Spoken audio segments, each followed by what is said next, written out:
Ladies and gentlemen, Michael Winner.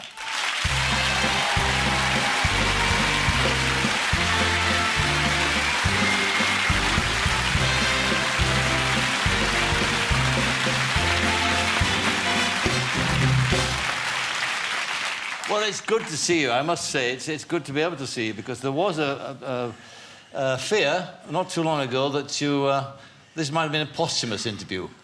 Well, I've been pronounced dead 5 times this year. Yes, Literally, said you're at a millimetre of death. I've had 19 operations on a full anaesthetic. I've been to hospital 5 months, got MRSA and beaten it and come out. So here we are, Mike. It's been a jolly year, really.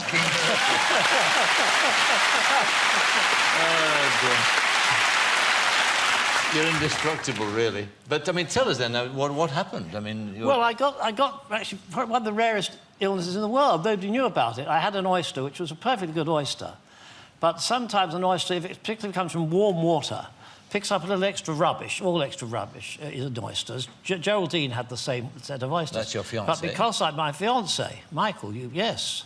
After 71 years, dear. Yes, I know. You've not been together 71 years, but you're 71 years of age before you became engaged. I said to her, it's taken me 71 years to get engaged. Don't hold your breath for the wedding. She's a very good sense of humour, otherwise she couldn't be near me. But anyway, because I had a very slightly fatty liver, a very slightly raised sugar count in the blood, as my dermatologist, it's like 3 apples coming up. So you've got the oyster and those 2, and we were wiped out by this extraordinary thing called Vibrio fulnificus, which kills 95% of people who get it within 2 days. You have a complete collapse.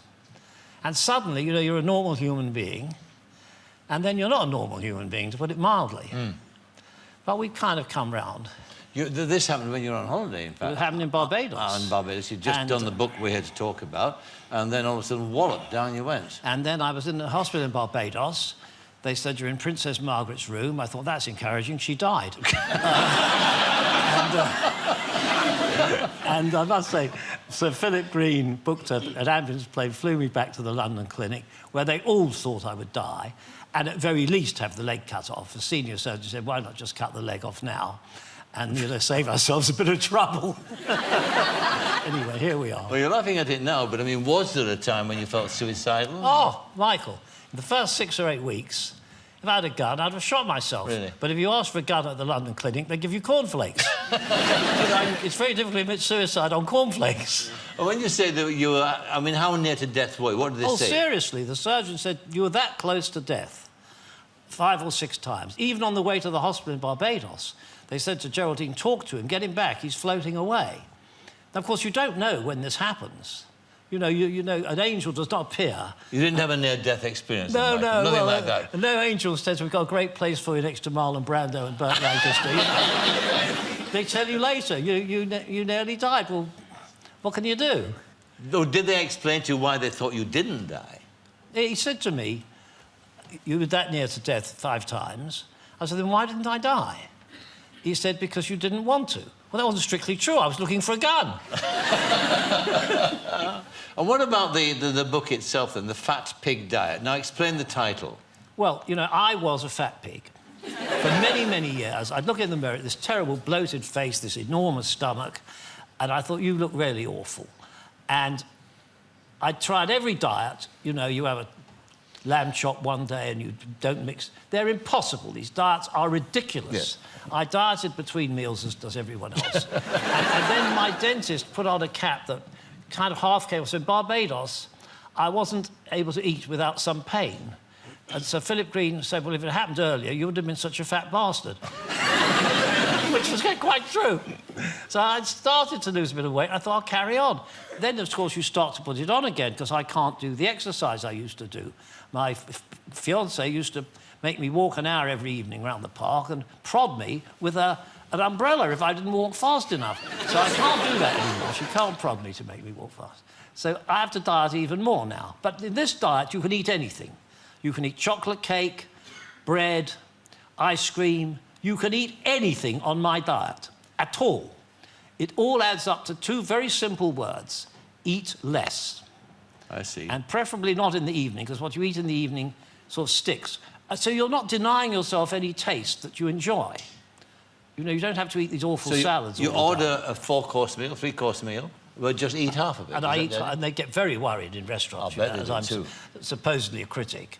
Well, you know, Gordon Ramsay said Michael Winner knows nothing about food, and the Telegraph newspaper rang and said, "What have you got to say?" I said, "God, the truth hurts." So the answer is I leave food, and then they come rushing in from the kitchen. They say, "Oh, Mr. Winner, was anything wrong with it?" I said, "No, I'm dieting. I eat, but not as much as before." And well, if I can do it, and I was the most useless, slobbish, moronic, you know, dieter, fat pig I was, total. I've had jackets taken in 5-6 times. This jacket has been taken in 6 times. I've had 260 shirts taken in. I've got 3 wardrobes. Have you? You've got 3 more, Yeah, but look at him, he's all right. Yeah, when you get a bit older, that Ricky, That's you'll what I'm find worried it. about. Yeah, I'm terrible now. you're okay. You're okay at 14, dear. When you get older, you'll be... It's more than often. It's little and often, isn't it? I think. Yes, it's just eat less. Yeah. Eat less. Well, it's certainly worked in as far as you're concerned. The book, of course, is a diary, as you said. And it's a diary of what you eat. It's a diary to a recollection of other diets, too, of people that you've worked with. I mean, this seems the most extraordinary one of all is Faye Dunaway. Faye Dunaway, bless her. Tell me.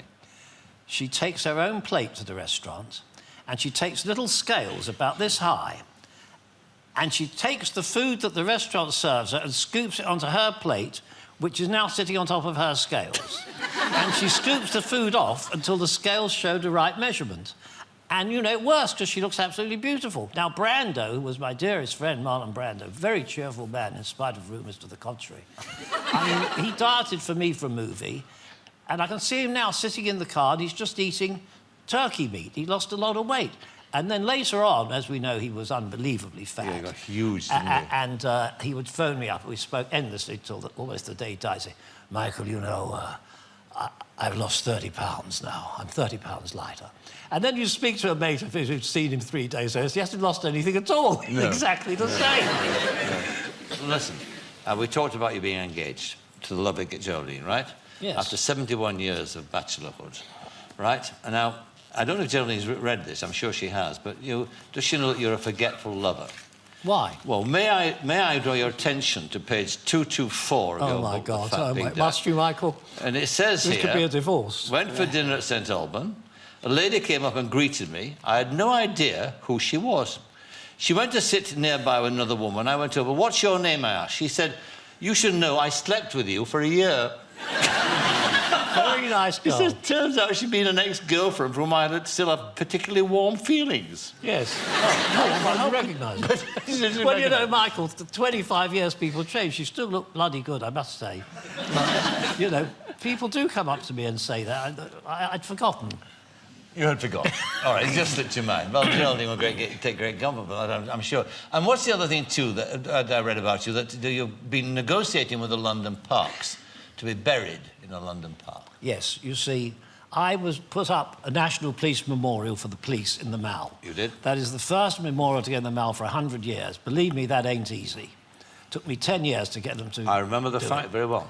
And it's in St James's Park, with a kind of little slightly off-cut bit, right on the Mall. And I said to the head of the Royal Parks, who were very helpful all the time, I'd like to be buried there. It's a nice spot, you know, central London, next to my memorial. So the Royal Parks fellow said, "Well, we have no objection at all, Mr. Winner," he said, "but you'll have to get permission from the Queen." So people say, "Well, nobody's buried in the Royal Park." There are 4 dogs buried in Hyde Park. There are 4 little doggy. Rufus lies here, you know. Shelley lies... Why can't I be buried there? I'm writing to the Queen within the next few days. Very nice lady. She opened the memorial for me and saying, "Do you remember, dear, our date in April 2006? Well, I'd like a shovel and spade. I'd like to stay there." I hope the response is positive, but I hope it takes a long time before you need to fulfil it. Well, you never know, do you, Michael? All right.